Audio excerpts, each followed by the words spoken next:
皆さん、こんにちは。この写真、日本のどこだと思いますか？正解は、日本の本州の南西部にある中国地方と呼ばれる岡山県、鳥取県、島根県です。今回は、この3つの県の魅力をご紹介したいと思います。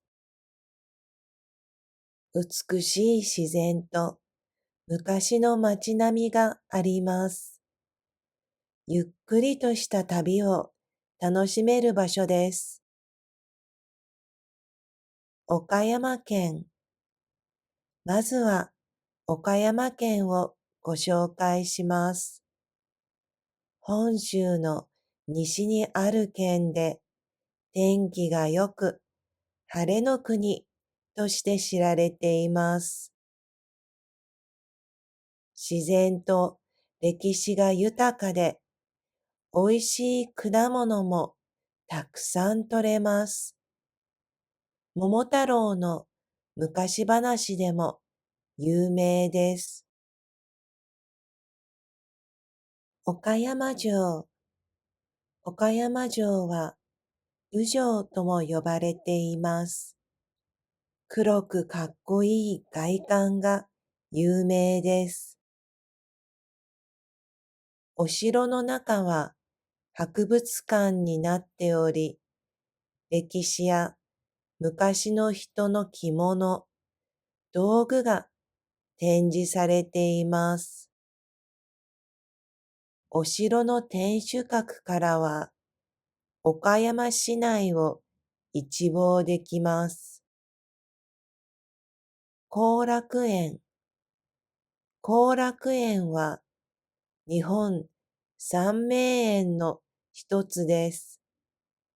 とても大きくて綺麗な庭園です。江戸時代の大名によって作られました。広い庭園には池や小山、茶屋などが美しく配置されています。季節ごとの花や木が楽しめて、池には鯉が泳いでいます。庭の中をゆっくり歩いて静かな時間を過ごすことができます。倉敷美観地区。倉敷市にある昔の街並みが残る人気の観光地です。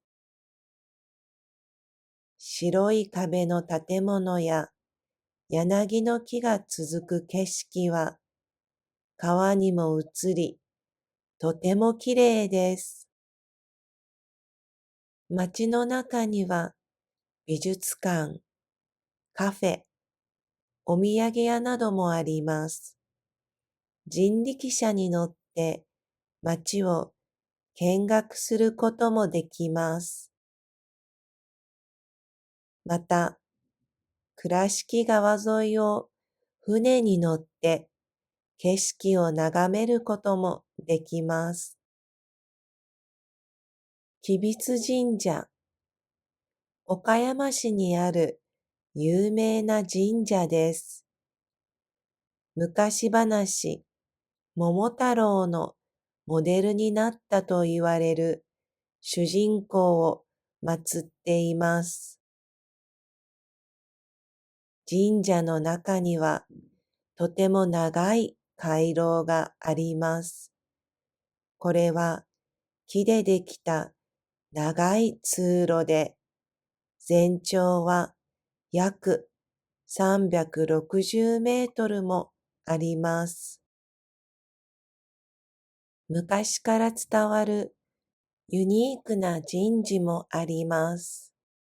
お釜の音で未来のことを占います。牛窓。瀬戸内海に面した港町で、日本のエーゲ海と呼ばれるほど景色が美しい場所です。青い海と白い建物のコントラストがとても綺麗で、夕日も有名です。ヨットや船に乗ることもでき、リゾート気分を楽しめます。富士公園、岡山県の北にある和気町にある富士公園は、日本でも有名な富士の名所です。100種類以上の富士の花があります。毎年4月から5月にかけて富士の花がきれいに咲きます。公園の中には長さ500メートルの富士のトンネルがあります。その中を歩くと花のいい香りがしてとてもきれいです。岡山県のグルメ。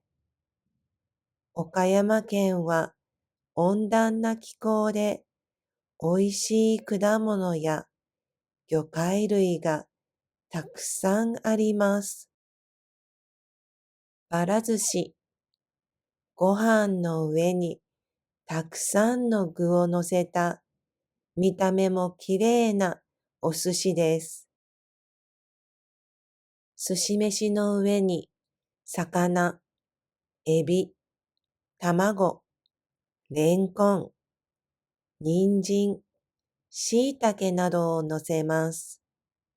季節や家庭によって使う具が少し違います。たくさんの具がバラバラに乗っているので、ばら寿司と呼ばれます。家庭やお店でも気軽に食べることができます。白桃、マスカット。岡山県は果物王国と呼ばれています。みずみずしくて、どの果物も甘いです。白桃は皮が薄いピンク色で柔らかくてジューシーな桃です。甘くてとても良い香りがします。マスカットは黄緑色で皮が薄く、そのまま食べることができます。爽やかな甘さと上品な香りが人気です。どちらの果物もとても丁寧に育てられていて、高級品としても知られています。工芸品、備前焼、土の風合いを生かした渋くて温かいデザインの焼き物です。1000年以上の歴史があり、火を使って長い時間をかけて焼き上げます。炎の当たり方によって一つ一つ違う色合いが生まれます。倉敷張子、倉敷市で作られている伝統的な人形です。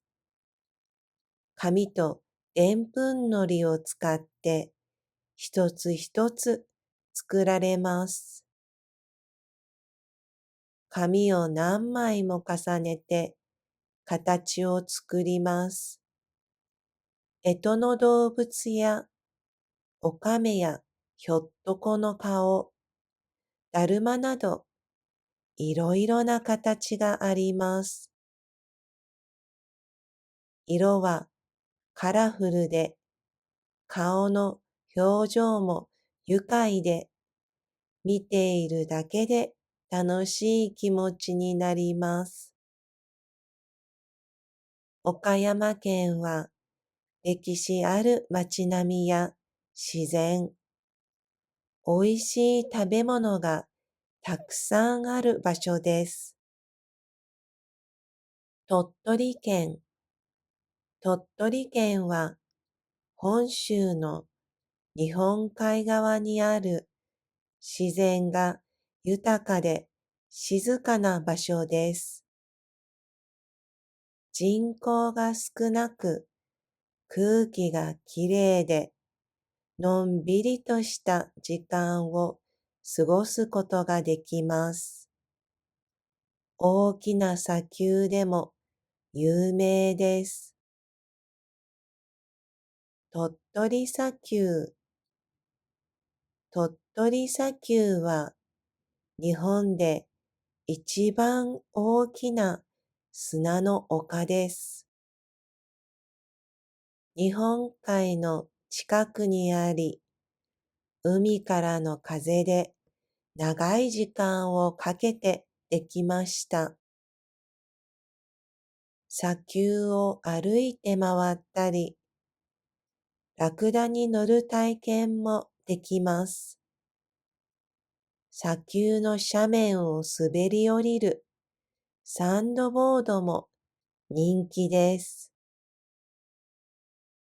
夕方になると夕日と砂の景色がとても綺麗で人気の写真スポットです。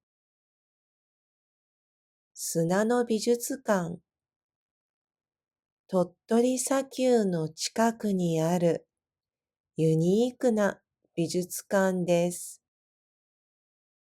ここではすべて砂で作られた大きな彫刻の作品を見ることができます。テーマは毎年変わり、歴史や文化を表現しています。とても細かく美しいです。白兎神社。古い日本の神話、稲葉の白うさぎで知られている神社です。恋愛や結婚にご利益があると言われています。うさぎの形をした石やかわいいお守りも人気です。大山。大山は鳥取県の中で一番高い山で自然がとても豊かです。春から夏はハイキングやキャンプが楽しめ、秋には紅葉が美しくなります。冬はスキー場としてにぎわい、多くの人がスキーやスノーボードを楽しみます。近くには温泉や牧場もあり、大人から子供まで楽しめる場所です。山の中間には大泉寺という古いお寺があり、歴史を感じることができます。浦留海岸。鳥取県の日本海にあるとてもきれいな海岸です。15km にわたってリアス式海岸の地形が続いています。海の水は澄んでいて、青く美しく、夏にはたくさんの人が遊びに来ます。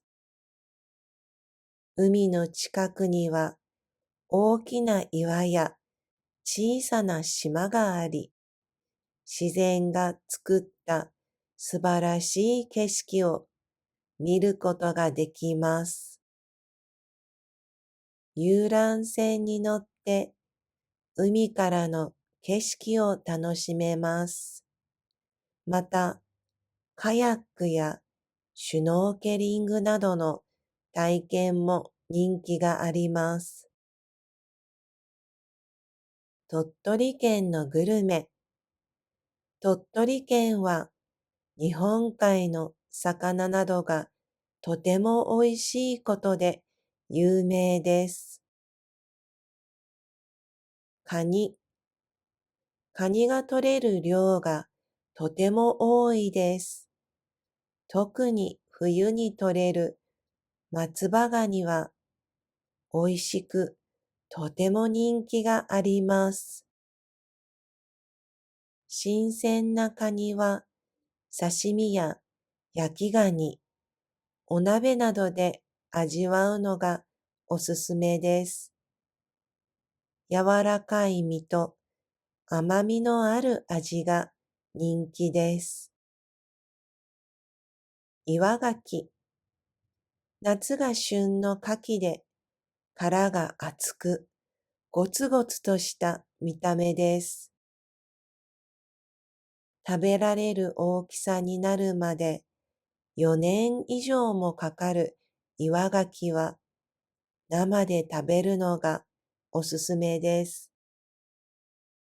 他には少し炙ってレモンをかけて食べても美味しいです。鳥取カレー。鳥取県はカレー王国とも呼ばれています。地元の珍しい食材を使ったカレーなど様々な味があります。ビーツを使ったピンク色のカレー、梨を使った梨カレー、薬膳カレー、イカスミカレーなどいろいろあるので、自分好みのカレーを見つけてみてください。工芸品、飲州和紙。鳥取県東部で昔から作られている和紙です。丈夫で光を通すと透明になります。書道や絵を描くときや和紙のインテリアなどにも使われます。出雲石灯籠。伝統的な石の工芸品です。主に庭やお寺に置かれていて、日本らしい風景を作ります。出雲石という特別な石が使われています。この石は重くて丈夫で、時間が経っても美しさが変わりません。鳥取県は自然、歴史、文化、食べ物を楽しみたい人にとって魅力がたくさんある場所です。島根県。最後は島根県をご紹介します。中国地方の北部に位置する県です。日本海に面した自然が豊かな県です。歴史や神話の舞台になった場所もたくさんあります。出雲大社。島根県を代表する神社です。日本で最も古い神社の一つで、縁結びの神様として知られています。大きなしめ縄がある拝殿は、とても力強くて印象的です。二礼四拍手一礼という一般的な神社とは違うお参りの仕方をします。毎年10月には日本中の神様が出雲に集まると言われています。そのため、この時期を神有月と呼びます。松江城。松江市にあるお城で、昔のままの天守が残っている数少ないお城の一つです。黒い壁が特徴で、千鳥城とも呼ばれています。お城の中では、昔の道具や武士の鎧を見ることができます。お城の周りにはお堀があり、船に乗って街を見学することもできます。宍道湖。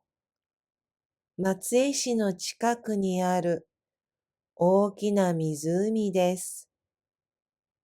特に夕方の景色が有名で、日本の夕日100選にも選ばれています。湖の水が赤やオレンジに染まって、とてもロマンチックな風景を見ることができます。展望台もあり、ゆっくりと景色を楽しむことができます。石見銀山。昔、銀を掘った場所で、今は世界遺産に登録されています。日本で採れた銀は世界にも多く送られていました。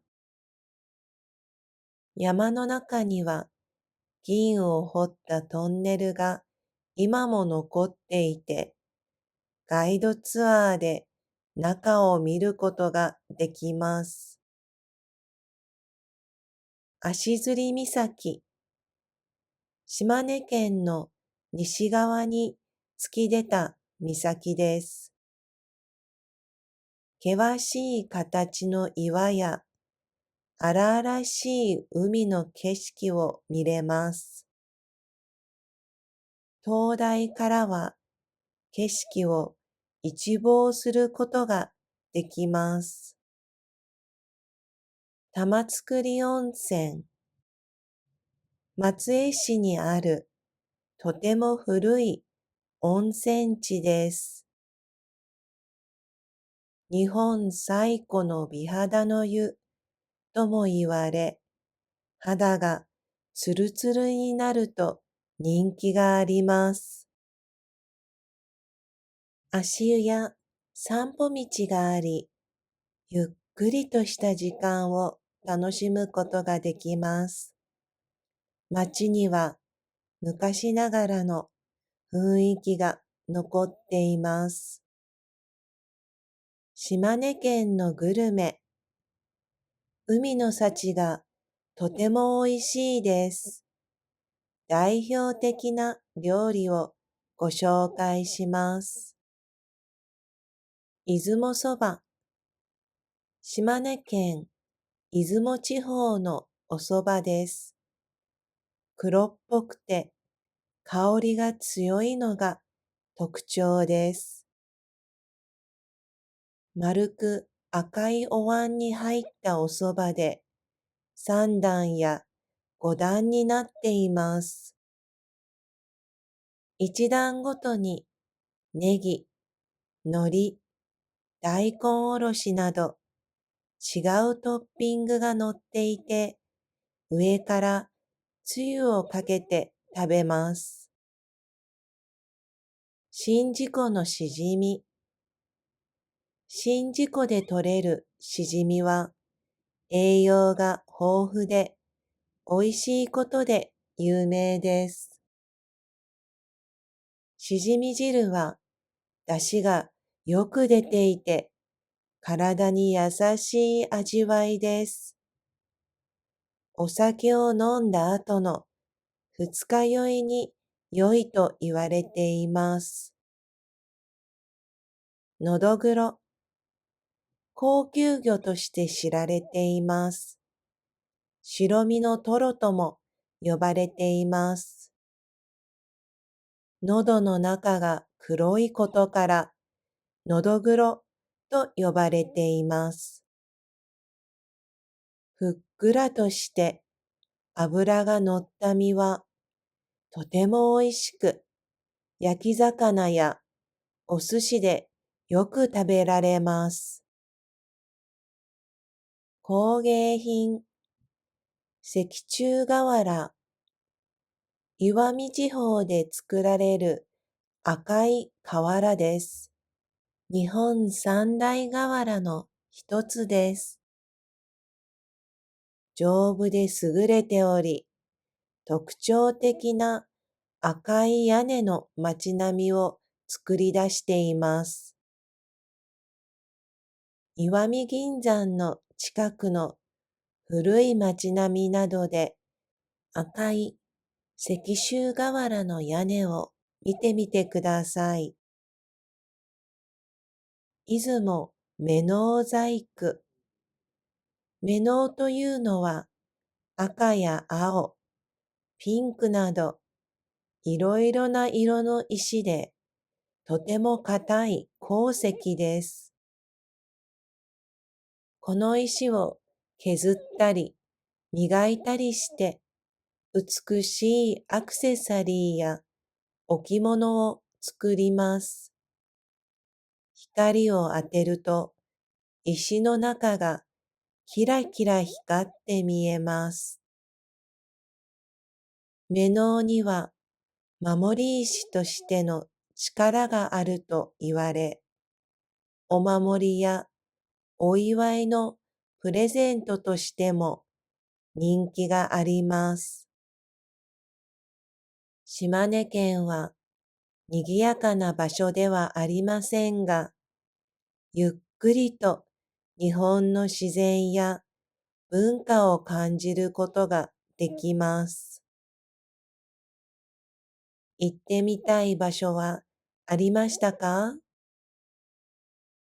ぜひ一度訪れて自然や歴史、伝統文化を楽しんでください。いかがでしたか？ここまでご覧くださりありがとうございます。次は友達に話すような言葉で話してゆきますね。皆さんこんにちは。この写真、日本のどこだと思う？正解はね、本州の南西の方にある中国地方ってところの岡山県、鳥取県、島根県だよ。今回はこの3つの県の魅力をたっぷり紹介するね。美しい自然と昔ながらの街並みがあって、ゆっくりとした時間を過ごせる場所だよ。岡山県、本州の西の方にある県なんだけど、天気がいいことで有名で、晴れの国って呼ばれてるんだ。自然もいっぱいあるし、歴史も深いし、美味しい果物がたくさん取れる。あと、桃太郎の昔話でもよく知られてるよ。岡山城。岡山城は、宇城って別の名前でも呼ばれてて、黒くてかっこいい見た目で有名。お城の中は博物館になってて、岡山城の歴史とか、昔の人が着ていた着物とか、使ってた道具が展示されてるよ。お城の天守閣に登ると、岡山市内が一望できる。後楽園、日本三名園の一つで、すごく広くて綺麗な庭園。江戸時代の大名が作ったんだって。庭の中には池や小さい山とか茶屋がうまく配置されてて、すごく美しいんだよ。季節ごとに花や木が楽しめるし、池には鯉も泳いでる。ゆっくり庭を歩いて、静かで落ち着いた時間が過ごせるんだ。倉敷美観地区。倉敷市にあるんだけど、昔の街並みがそのまま残ってて、観光地として人気の場所なんだ。白い壁の建物と川沿いにある柳の木の景色がすごく綺麗で、川の水面に映っていい感じなの。街の中には美術館とかカフェやお土産屋さんもあるし、人力車に乗って街を回れるよ。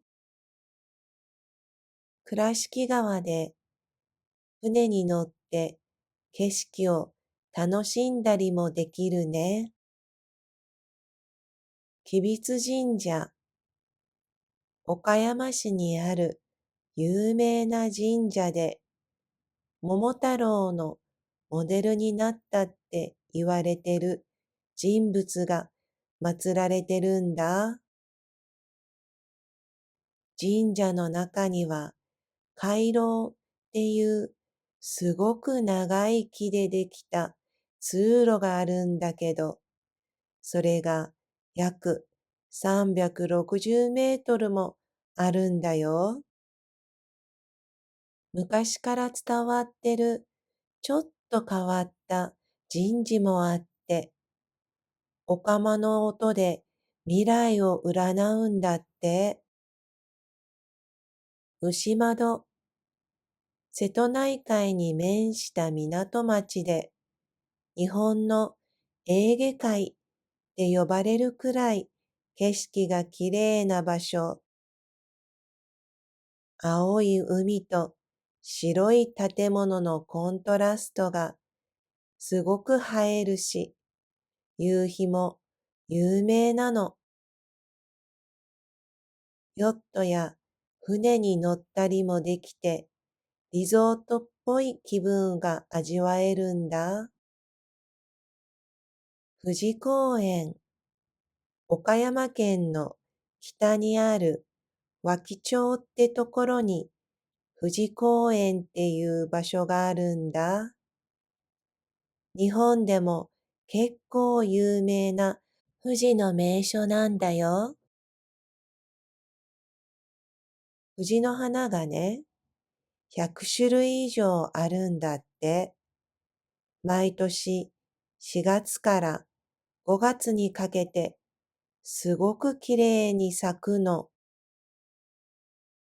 公園の中には長さ500メートルの富士のトンネルがあるんだよ。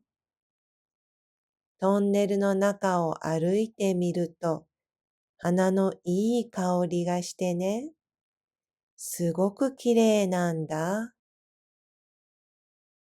岡山県のグルメ。岡山って暖かい気候だから、美味しい果物とか魚介類がたくさん取れることで有名だよ。ばら寿司、ご飯の上にいろんな具材が乗ってる、見た目もカラフルなお寿司。寿司飯の上に魚とかエビ、卵、レンコン、人参、椎茸とかを乗せるんだけど、季節とか家庭によって具材がちょっとずつ違うんだよね。いろんな具がバラバラに乗ってるから、ばら寿司って呼ばれてるんだ。家庭でもお店でも気軽に食べられるよ。白桃、マスカット、果物王国って呼ばれるくらい果物が美味しい。どっちもみずみずしくてすごく甘いんだ。白桃は皮が薄いピンク色で柔らかくてジューシー。すごく甘くていい香りがするんだよね。マスカットは黄緑で皮が薄いからそのままパクッと食べられるの。爽やかな甘さと上品な香りが人気なんだ。どっちの果物もすごく丁寧に育てられてて、高級品としても知られてるよ。工芸品、備前焼、土の風合いをそのまま生かした渋くてあったかみのあるデザインの焼き物なんだ。1000年以上の歴史があって、火で長い時間かけて焼き上げるんだよ。炎の当たり方によって一つ一つ違う色合いになるのが面白いんだ。倉敷張子。これは倉敷市で作られてる伝統的な人形で、紙とでんぷんのりを使って一つ一つ手作り。紙を何枚も重ねて形を作るんだけど、干支の動物とか、おかめやひょっとこの顔、だるまなんかいろんな形があるんだ。色もカラフルで、顔の表情も面白くて、見てるだけで楽しい気持ちになるね。岡山県って昔ながらの街並みとか自然もあるし、美味しい食べ物もたくさんある、すごく魅力的なところなんだよ。鳥取県。鳥取県って本州の日本海側にある自然がすごく豊かで静かなところなんだ。人もそれほど多くなくて空気もきれいだし、のんびりした時間が過ごせるよ。それに大きな砂丘で有名なんだよね。鳥取砂丘。鳥取砂丘って日本で一番大きい砂の丘なんだ。日本海のすぐそばにあって、海からの風で長い時間をかけてできたんだって。砂丘の上を歩いたり、ラクダに乗ってみたりもできるよ。斜面を滑り降りるサンドボードっていうアクティビティも人気。夕方になると夕日と砂の組み合わせがすごく綺麗で、写真を撮る人もたくさんいるんだ。砂の美術館。砂丘のすぐ近くに砂の美術館っていうちょっと変わった美術館がある。ここでは全部砂で作られた大きな彫刻が見られるんだ。テーマは毎年変わって、歴史とか文化を表してるんだ。細かくて綺麗だから一度は見てほしいな。白兎神社、稲葉の白うさぎっていう日本の昔話で有名な神社。恋愛とか結婚にご利益があるって言われてて結構人気。うさぎの形をした石とかかわいいお守りもあるよ。大山。大山っていうのは鳥取で一番高い山なんだけど、自然がすごく綺麗なんだよね。春から夏はハイキングとかキャンプが楽しめて、秋は紅葉が綺麗。冬はスキー場になって、スキーとかスノーボードを楽しむ人で賑わうんだ。近くには温泉や牧場もあるから、大人も子供も楽しめる場所だよ。山の中腹には大泉寺っていう古いお寺もあって、歴史を感じられるよ。浦留海岸、鳥取の日本海にあるすごく綺麗な海岸だよ。リアス式海岸っていう入り組んだ地形が15キロくらい続いているんだ。海の水も澄んで青くて、夏になると多くの人が遊びに来るよ。海の近くには大きな岩とか小さな島もあって、自然が作った素晴らしい景色が見られるんだ。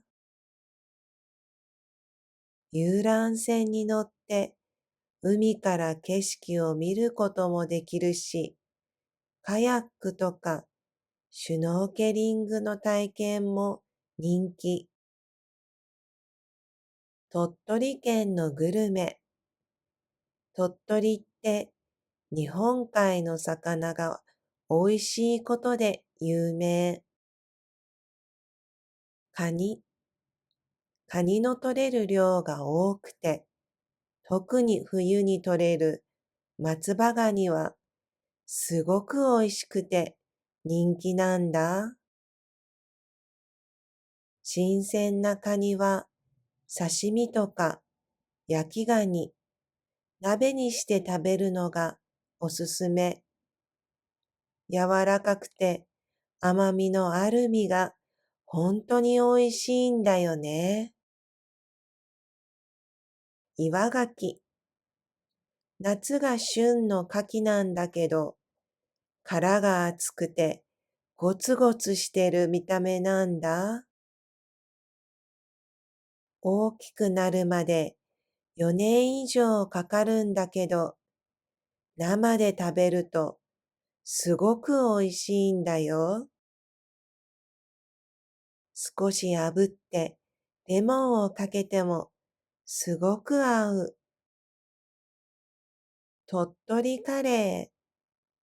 実は鳥取ってカレー王国て呼ばれてる。地元の食材とか、ちょっと珍しい材料を使ったカレーがいっぱい。例えば、ビーツを使ったピンク色のカレー、梨が入った梨カレー、薬膳カレー、イカスミカレーとか、いろいろ。自分の好きなカレーを見つけてみてね。工芸品、飲州和紙、鳥取の東の方で昔から作られてる和紙なんだ。丈夫で光を通すと少し透明になるの。書道や絵を描くときとか和風のインテリアにも使われてるよ。出雲石、灯籠、伝統的な石の工芸品。主に庭とかお寺に置かれてるんだ。日本らしい風景を作ってくれるアイテムなんだよね。出雲石っていう特別な石が使われてて、重くて丈夫なんだけど、時間が経っても綺麗なままなんだって。鳥取県って自然とか歴史、文化、そして美味しい食べ物まで楽しめる場所で魅力がいっぱいあるよ。島根県。最後は島根県を紹介するね。島根県は中国地方の北の方にあるよ。日本海に面してるんだ。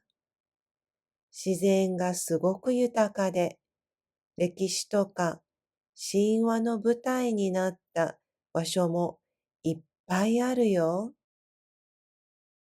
出雲大社。島根県を代表する神社。日本で一番古い神社の一つって言われてて、縁結びの神様として有名。拝殿には大きなしめ縄があって、それがすごく力強くて、見た目もインパクトあるんだ。二礼四拍手、一礼っていう普通の神社とはちょっと違うお参りの仕方をするんだよ。毎年10月には日本中の神様が出雲に集まるって言われてるんだ。だからこの時期のことを神有月って呼ぶんだよ。松江城。松江市にあるお城で昔のままの天守が残ってる珍しいお城の一つなんだ。黒い壁が特徴で千鳥城って呼ばれることもあるよ。お城の中には昔使ってた道具とか武士の鎧が展示されてるよ。お城の周りにはお堀があって、船に乗って街を見て回ることもできる。宍道湖。松江市の近くにある大きな湖なんだけど、特に夕方の景色がすごく有名なんだ。日本の夕日100選にも選ばれてるよ。湖の水が赤とかオレンジに染まって、すごくロマンチックな景色なの。展望台もあるから、のんびり景色を楽しめるよ。石見銀山。昔、ここで銀を掘ってたんだけど、今は世界遺産に登録されてるんだ。日本で採れた銀は世界中にもたくさん送られてたんだよ。山の中には昔銀を掘ってたトンネルが今でも残ってて、ガイドツアーで中を見学できるんだ。足摺岬、島根県の西の方に突き出た岬。ゴツゴツした岩とか荒っぽい海の景色が特徴的なんだよ。灯台からはそういう景色を一望できるから見ごたえあるね。玉造温泉。松江市にあるすごく古い温泉地。日本最古の美肌の湯でも言われてて、肌がツルツルになるって人気なんだよ。足湯とか散歩道もあって、ゆっくりした時間を過ごせる。街の中には昔の雰囲気が残ってて、のんびり歩くだけでも楽しいんだ。島根県のグルメ。島根の海の幸は本当に美味しいんだ。代表的な料理を紹介するね。出雲そば。島根県の出雲地方で食べられてるそばなんだけど、黒っぽくて香りが強いのが特徴だよ。丸くて赤いお椀に入ってて、3段とか5段になってる。それぞれの段にネギとか海苔とか大根おろしとか違うトッピングが乗ってるの。上からつゆをかけて食べるんだよ。宍道湖のしじみ。宍道湖で採れるしじみは栄養たっぷりで味もすごくいいんだ。しじみ汁は出汁がよく出てて体に優しい味わいなんだよ。お酒を飲んだ後の二日酔いにもいいって言われてるんだ。のどぐろ。高級魚として知られてる白身の魚。白身のトロって呼ばれることもあるんだよ。喉の中が黒いからのどぐろって呼ばれてる。身はふっくらしてて脂も乗ってるからすごく美味しいの。焼き魚とかお寿司でよく食べられてるよ。工芸品。石州瓦。石見地方で作られてる赤い瓦なんだけど、日本三大瓦の一つなんだ。すごく丈夫で赤い屋根の街並みがこの瓦でできてるんだよ。石見銀山の近くの古い街並みとかに行くと、この赤い屋根がいっぱい見られるよ。出雲目の細工。目のっていうのは赤とか青とかピンクとかいろんな色がある石なんだけど、すごく硬い鉱石なんだ。それを削ったり磨いたりして、きれいなアクセサリーとか置物を作ってるんだよ。光に当てると石の中がキラキラ光って見えるのがきれい。目のは守り石って言われてて、お守りとかお祝いのプレゼントとしても人気があるよ。島根県って賑やかな場所じゃないけど、ゆっくり日本の自然とか文化を感じたい人にはぴったりな場所だと思うよ。行ってみたい場所はあった？観光に行って自然や歴史、文化を楽しんでほしいな。最後までご視聴いただきありがとうございました。このチャンネルでは日本の文化や習慣、日本人の考え方などをわかりやすくお伝えする動画をお届けしています。いいなと感じていただけたら、ぜひチャンネル登録と高評価をお願いします。次の動画を作る励みになります。それではまた次回の動画でお会いしましょう。ありがとうございました。他の動画も見てみたいなと思ってくださった方は、チャンネル登録と高評価をお願いします。登録してくださった方、ありがとうございます。